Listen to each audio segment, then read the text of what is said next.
تیار رہیے آئندہ کے لیے. ہو سکتا ہے یہ قیادت آپ کو سڑکوں پر نکلنے کی آواز دے, آپ کو سلیقے کے ساتھ اپنے احتجاج کی آواز کو بلند کرنے کے لیے آپ کو پکارے, یا جیل بھرو آندولن کے بھئی نعرہ لگائے. کیا میں امید کروں کہ سب کے سب بالکل تیار رہیں گے انشاءاللہ. السلام علیکم میرے دوستو. All India Muslim Personal Law Board کی جانب سے دہلی میں تحفظ اوقاف کانفرنس منعقد کیا گیا, جس میں انڈیا کے بڑے بڑے علماء حضرات شریک ہوئے, جیسے حضرت مولانا خالد سیف اللہ صاحب رحمانی, حضرت مولانا سجاد نعمانی صاحب. اس طرح کے بڑے بڑے حضرات شریک ہوئے. وہاں پر مولانا سجاد نعمانی صاحب نے بہت بڑا اعلان کیا, اور آپ نے لوگوں کو کہا کہ اگر وقف ترمیمی بل کے تعلق سے کچھ بھی غلط فیصلہ ہوا تو ہم قانون کے دائرے میں رہ کر کے ایک بہت بڑا احتجاج کریں گے. تو کیا آپ لوگ میرے ساتھ دیں گے؟ سبھی لوگوں نے عہد کیا کہ ہم آپ کے ساتھ دیں گے. اس طرح کی بہت ساری قیمتی باتیں کی. آئیے میں آپ کو حضرت کا پورا اسپیچ سناتا ہوں. کہ اس ملک کا ایک طبقہ جس کے ہاتھ میں اب طاقت آ گئی ہے, وہ بہت عرصے سے اس بات کے لیے کوشاں ہے کہ اس ملک میں سے اسلامی وجود کو مٹا دیا جائے اور مسلمانوں سے ان کی اسلامیت کو چھین لیا جائے. یہ اصل بنیادی مسئلہ ہے. اسی کے لیے علی گڑھ مسلم یونیورسٹی کے مائنورٹی کریکٹر پر حملہ, اسی کے لیے اردو زبان سے محروم کرنے کی سازش, اسی کے لیے اوقاف پر حملہ, اسی کے لیے حجاب سے اور برقعے سے پردے سے دشمنی, اسی لیے طرح طرح کی فلمیں, اسی طرح نفرت انگیز قسم کی باتیں. تو قدر مشترک کیا ہے؟ قدر مشترک پر بہت زیادہ توجہ دینے کی ضرورت ہے, اور وہ یہ ہے کہ ہماری اسلامی آئیڈینٹی پر یہ حملہ پے در پہ حملے ہو رہے ہیں. نبیوں کی تاریخ آپ اٹھا کر دیکھیے کہ جزوی مسائل پر نبیوں نے اپنی اور اپنی امتوں کی توجہ کو ضائع نہیں کیا, بلکہ جو بنیادی مسئلہ ہے اس پر ہیمر کیا. میں نے ابھی ایک آیت سورہ ابراہیم کی پڑھی, ایسی سینکڑوں آیتیں پیش کی جا سکتی.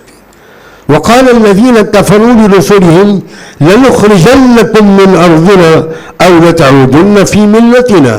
ہر زمانے میں پیغمبروں کی قوموں نے اپنے پیغمبروں کو ایک دھمکی دی تھی کہ تم کو ہمارا دیش چھوڑنا پڑے گا, ہمارا دیش میں رہنے کی صرف ایک شکل ہے کہ تم ہمارے دھرم میں واپس آؤ.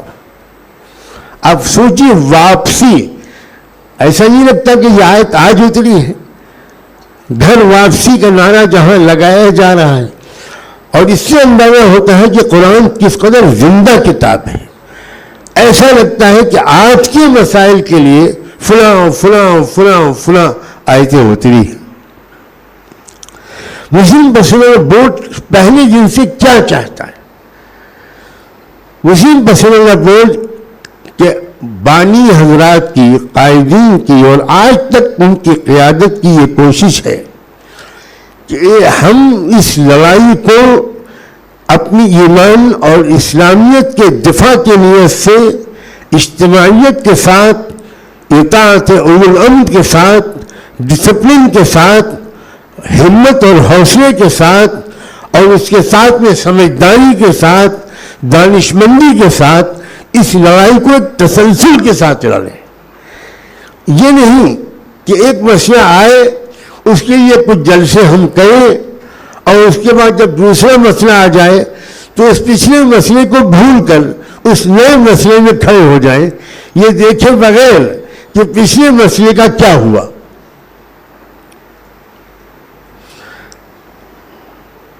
ابھی چند دنوں پہلے صدر بورڈ نے, ہمارے مسلم پرسنل بورڈ کے موجودہ صدر محترم نے ایک بہت اہم بات فرمائی ہے. پورے ملک کے ہر مسلمان اور انصاف پسند ہندوستانی تک اس بات کو پہنچ جانا چاہیے. مولانا نے فرمایا ہے کہ ہم ای میل بھیجنے پر اکتفا نہیں کریں گے, ہم اپنی رائے کے دینے پر اکتفا نہیں کریں گے. جب ضرورت پڑے گی اس وقت ہم جیل بھرو تحریک چلائیں گے. یہ آپ اس اعلان کو معمولی نہ سمجھیے. مسلم پرسنل بورڈ کے اسٹیج سے جذباتی باتیں نہیں کی جاتی. حضرات بورڈ کی قیادت پر جذباتی نوجوانوں کا دباؤ ہو. بورڈ اپنے توازن اور اعتدال پر قائم رہتا ہے.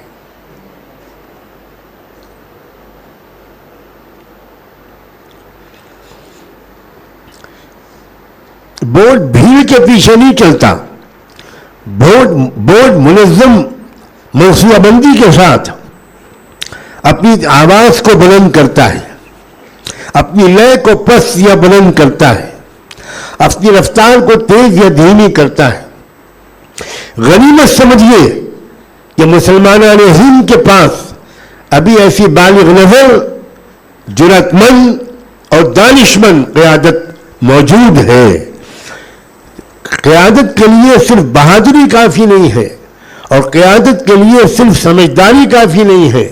بہادری اور سمجھداری دونوں کے آمیزے کی ضرورت ہے. اور بلا مبالغہ پہلے دن سے آج تک انڈیا کے مسلمانوں کو یہ خوش نصیبی ان کی رہی ہے کہ انہیں مسلم پرسنل لا بورڈ کی شکل میں ایسی قیادت نصیب رہی ہے, اور انشاءاللہ آگے بھی نصیب رہے گی, جس میں سمجھداری بھی ہوگی اور بہادری بھی ہوگی. پاکستان کے کچھ لوگوں نے, اب تھوڑی دیر مسکرا بھی لیجیے آپ, پاکستان کے کچھ لوگوں نے مجھ سے کہا کہ آل انڈیا مسلم پرسنل لا بورڈ کی ایک شاخ پاکستان میں بھی قائم کروا دیجیے, کیونکہ جیسی اچھی قیادت آپ لوگ کر رہے ہیں ہمارے یہاں نصیب نہیں. میں نے جواب دیا, آپ پاکستان کو انڈیا میں شامل کر دیجیے, ہم کروا دیتے ہیں. اس لیے اس کا نام تو آل انڈیا ہے نا, تو ہم آپ کے ملک میں کیسے داخل ہو سکتے ہیں. دوسری ایک بات اور کہنا چاہتا ہوں, قوم اگر طے کر لے,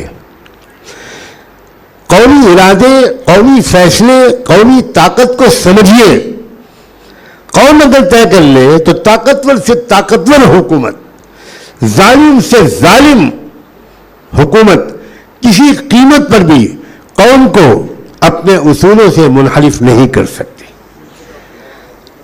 اس کی ایک مثال پیش کرتا ہوں. وہ علاقے جو سوویت یونین میں آ گئے تھے, وہ ممالک مسلمانوں کے ممالک تھے زیادہ تر, تاجکستان, قزاقستان, داغستان, ازبکستان, آذربائیجان, یہ جو سینٹرل ایشیا کے ممالک ہیں. ایسا شدید جبر و تشدد وہاں ہوا تھا کہ اس کا ابھی ہم اور آپ تصور بھی نہیں کر سکتے, سوچ بھی نہیں سکتے. یہ حالت تھی کہ رات میں 2 بجے فوج کسی بھی گھر پر چھاپا مارتی تھی اور تلاشی لیتی تھی. اگر قرآن مجید کے کسی سپارے کا ایک ورق مل جاتا تھا تو پورے گھر والوں کو گرفتار کیا جاتا تھا. اگر کوئی قرآن پڑھاتا مل جاتا تھا تو 20-20 سال کی سزا ہوتی تھی یا پھانسی ہوتی تھی. میں یہ بات بلا واسطہ روایت نہیں کر رہا ہوں, بلا واسطہ روایت نہیں کر رہا ہوں. بلا واسطہ مفتی اعظم تاشقند نے مجھے وہ پوری تفصیلی واقعات سنائے, کیا گزری ہے اس علاقے کے مسلمانوں پر. تقریباً 70-80 سال کوئی اذان نہیں دے سکتا, کوئی نماز نہیں پڑھ سکتا, کوئی کلمہ نہیں پڑھ سکتا, کوئی قرآن بچوں کو پڑھا نہیں سکتا. مگر سلام بھیجیے اس قوم پر کہ اس قوم کے لوگوں نے یہ طے کیا کہ ہم اپنے ایمان اور اسلام کو نہیں چھوڑیں گے. تو اس کے لیے انہوں نے کئی تدبیریں عجیب و غریب اختیار کی. میں صرف ایک تدبیر سنا کر آپ کے ارادے کو آواز دینا چاہتا ہوں, صرف ایک تدبیر, ورنہ میرے علم میں 6-7 تدبیریں ہیں. ایک تدبیر یہ تھی کہ انہوں نے کہا کہ جب ہم نے دیکھا کہ کسی مسجد, کسی گھر, کسی کمرے, کسی حجرے, کہیں پر بھی ہم اپنے بچوں کو قرآن نہیں پڑھ سکتے, تو عجیب تدبیر ہوئی. اور وہ کیسے مفتی اعظم سے میری ملاقات ہوئی. مفتی اعظم تاشقند ایک تبلیغی جماعت لے کر انڈیا آئے ہوئے تھے. مجھے اس جماعت کے ساتھ کچھ وقت گزارنے کا حکم ملا, اور وہ جماعت یہ چاہتی تھی کہ انڈیا کے دینی مدرسوں میں جا کر وہ یہ معلوم کرے کہ یہاں کے مسلمانوں نے حکومت کی امداد کے بغیر اپنے وسائل کے بلبوتے پر اپنے اسلامیت کی کیسے حفاظت کی ہے.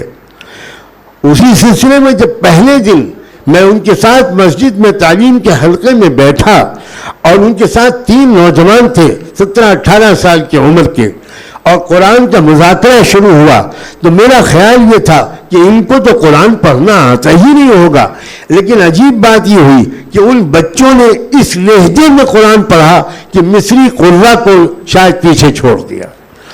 اب میرے ذہن میں ایک سوال پیدا ہوا، یہ بچے تو اس دور کی پیداوار ہیں اور آپ کے ملک کے حالات وہ ہیں، ان بچوں نے قرآن کیسے پڑھا؟ انہوں نے بتایا، 2 طریقے بتائے 6-7، ان میں سے ایک سناتا ہوں۔ انہوں نے کہا ہم نے یہ طریقہ اختیار کیا کہ ہم ایک مصنوعی جنازہ لے کر نکلتے تھے جس میں کوئی میت نہیں ہوتی تھی، اور ساتھ میں 8, 10, 15 بچے لے کر نکلتے تھے، قبرستان جاتے تھے، قبر کھودتے تھے، اور وہ بچے قبر میں اترتے تھے۔ ان بچوں کو قرآن پڑھانے والا ایک استاد شمع موم بتی لے کر قبر میں اترتا تھا اور وہ 8, 10 بچوں کو قبر میں چھپ کر قرآن پڑھاتا تھا، اور جیسے ہی آہٹ ہوتی تھی کہ کوئی اجنبی آ رہا ہے، جلدی سے باہر نکل کر ایسی ایکٹنگ کرتے تھے جیسے ابھی ابھی ہم کسی میت کی تدفین سے فارغ ہوئے ہیں، اور وہ تعددی کلمات بولتا اور واپس چلا جاتا۔ جب وہ چلا جاتا تو ہم دوبارہ قبر کو صاف کرتے اور دوبارہ بچوں کو اس میں اتارتے اور وہاں پھر آگے کا سبق شروع ہوتا۔ اس طرح ہماری 70 سال کی جو محنت چلی ہے اس کے نتیجے میں انہوں نے کہا کہ شیخ سجاد، ہم کہہ سکتے ہیں کہ ہمارے شاید ہر گاؤں میں 10 سے لے کر 20 تک حافظ قرآن موجود ہیں۔ یہ ہے قومی ارادہ۔ مسئلہ اصل میں کیا ہے؟ مسلم پسینہ بورڈ کا ایک طرف خطاب ہوتا ہے حکومت سے، ایک طرف خطاب ہوتا ہے ملک کے مسلمانوں سے۔ اس وقت یہاں آپ کو زحمت دی گئی ہے آپ کو خطاب کرنے سے، یہاں بیٹھ کر حکومت کو للکارنے کے لیے ہم نے آپ کو زحمت بالکل نہیں دی ہے۔ آپ سے ہم کہنا چاہتے ہیں اپنے گریبانوں میں جھانکیے، آپ کی بچیاں کتنی پردہ کرتی ہیں، آپ کی بچیوں نے اپنی عصمت اور عزت کی حفاظت کی کیا تدبیریں کی ہیں، آپ نے اپنے نوجوانوں کو اسلام اور اردو زبان پڑھانے کا کتنا اہتمام کیا ہے، آپ کے گھر میں شریعت پر کتنا عمل ہوتا ہے، آپ شریعت پر آنے والے خطرات سے کتنے آگاہ رہتے ہیں۔ بورڈ ایک طرف حکومت سے خطاب کرتا ہے، بورڈ دوسری طرف ملت سے خطاب کرتا ہے، بلکہ بورڈ کا روح سخن میں صاف کہتا ہوں جہاں تک میں سمجھا ہوں، حکومت سے ہوتا ہے 40% اور اپنے بھائیوں بہنوں اور نوجوانوں سے ہوتا ہے 7%۔ ایک ذمہ داری کا احساس ہر مسجد کے امام کو ہونا چاہیے، ہر جمعے کے خطبے سے ہماری قوم کی ایک جامع تربیت ہونی چاہیے، سیاسی بھی، سماجی بھی، دینی بھی، عقلی اور فکری اور علمی اور شعوری بھی۔ اور اگر آپ زیادہ سے زیادہ جڑے بورڈ کے قائدین سے، ان حضرات کی تقریروں کو سنیں، ان حضرات کے مضامین کو سنیں۔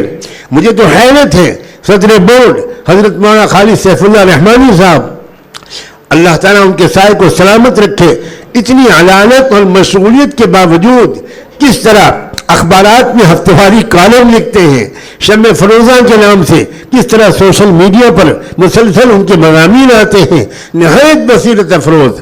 آپ پڑھیے اور پھیلائیے اس لٹریچر کو، اس مضامین کو، اس علم کو اور اس کے ذریعے پھیلنے والے شعور کو۔ میں زیادہ وقت لینا نہیں چاہتا، میں ان دونوں حضرات سے استفادے کے لیے حاضر ہوا ہوں، اور میں آخر میں پھر یاد دلاتا ہوں مشارہ صاحب کی اس بات کو کہ یہ ہماری آئیڈینٹی پر حملہ ہے۔ میں وقف کی قانونی تشریح اور اس سلسلے میں کوئی بات بھی کہنے کو میں نے ضروری نہیں سمجھا۔ اس سے پہلے بہت سے حضرات علماء بھی، ماہرین قانون بھی اس پر بہت اچھی روشنی ڈال چکے ہیں۔ تیار رہیے آئندہ کے لیے، ہو سکتا ہے یہ قیادت آپ کو سڑکوں پر نکلنے کی آواز دے، آپ کو سلیقے کے ساتھ اپنے احتجاج کی آواز کو بلند کرنے کے لیے آپ کو پکارے، یا جیل بھرو آندولن کے بھی نعرہ لگائے۔ کیا میں امید کروں کہ سب کے سب بالکل تیار رہیں گے انشاءاللہ۔ جزاکم اللہ، بہت بہت شکریہ۔